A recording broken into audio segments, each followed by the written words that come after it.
दुलाराय बर' फरायसा आफादा मोनथाम गुबै बिथिंखौ लानानै जोङो दिनै प्रेस मिट खुंदों। गिबियानो जाबाय जे रहायाव सासे कार्बि हिन्जावसा जायखौ फरायहोनो होननानै लानानै फैदोंमोन मोनसे बर' ठाकुर फेमिलिया। बे सुमिला रंहांपि बिथांखौ रेप खालामनानै मार्डार खालामनाय जादों आरो सासे उन्दै हिन्जावसाखौ रेप खालामनानै मार्डार खालामदों आरो बेखौ माने सावनानै अन्याय भाबै बुथारनाय जादों। दा बेनिखायनो बे दायनिगिरिखौ गोख्रों साजा होनांगौ आरो बे केसखौ फास्ट ट्रेक कर्टआव लांनांगौ। बिनि थाखाय जोङो दाबि दैखांदों, बिथाङा जास्टिस मोननांगौ सुमिलाया। नैथिया जाबाय जे रंजालि बैसागुनि सिगां उदालगुरियाव सासे गथ'नि बिमा अनजालि बसुमतारी बिथांखौ न'निफ्राय फुस्लायनानै लाना थांनानै माखासे दुथां सुबुंफोरा बेखौ रेप खालामनानै मार्डार खालामदों आरो बे मार्डार खालामग्रा मानसिफ्रा दिनै पुलिसनि आखायाव दङ।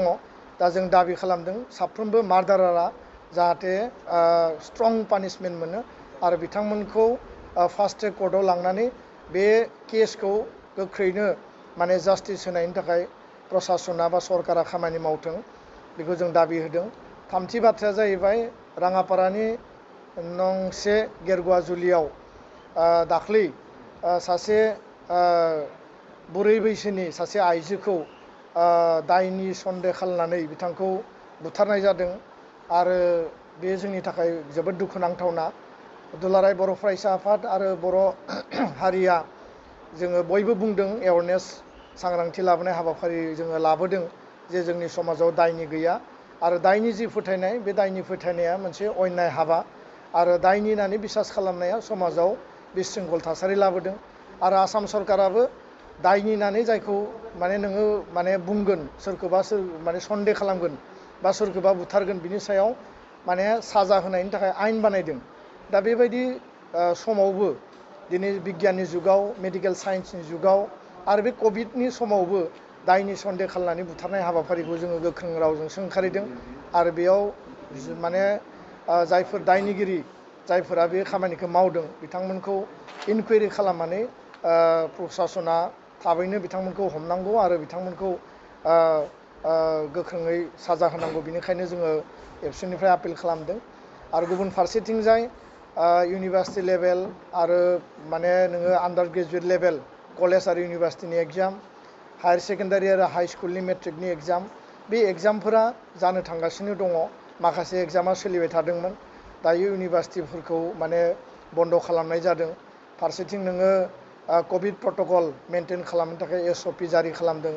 क्लास 1निफ्राय क्लास 8सिम स्कुल कलेज बन्द' घोषणा होदों आरो बे गासैबो थासारिखौ नायनानै फरायसा फरायसुलिनि भबिसत बिथांमोननि केरियारखौ नायनानै दुलाराय बर' फरायसा आफादा आपिल खालामदों जे 1 मास 20 दिन बा सम एसे लानो हायो। बे समखौ नायनानै फरायसा फरायसुलिनि जिउनि बिथांमोननि केरियारखौ नायनानै जाहाथे फैबाय थानाय समाव 1 दान बा 20 दिन लेटैब्लाबो एग्जामफोरखौ खुंफुङो SOP मेनटेन खालामनानै।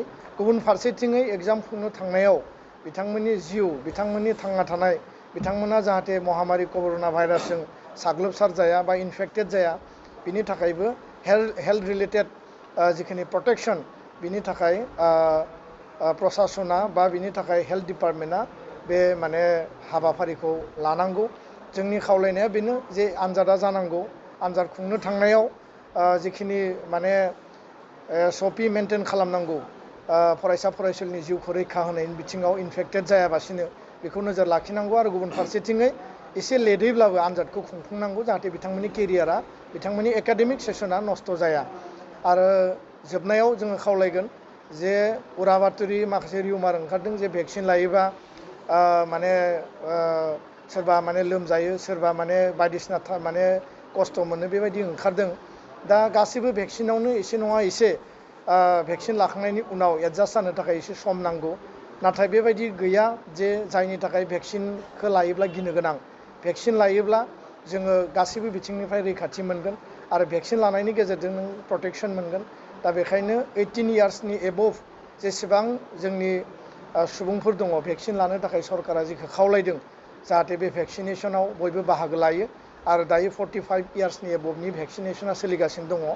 दा बेखायनो जों खावलायबाय दुलाराय बर' फरायसा आफादनिफ्राय बयबो भेक्सिनखौ ला, जोङो बयबो मास्क गाननांगोन, जोङो आखाइ सुनांगोन बा सेनिटाइज खालामनांगोन आरो जोङो सासेया सासेनि जानथायाव मेनटेन खालामनानै बारदेरनो हायै बायदि जोङो थांना थानायनि थाखाय जोङो हुदा बयबो खालामनानै लानांगोन। गोजोन्थों।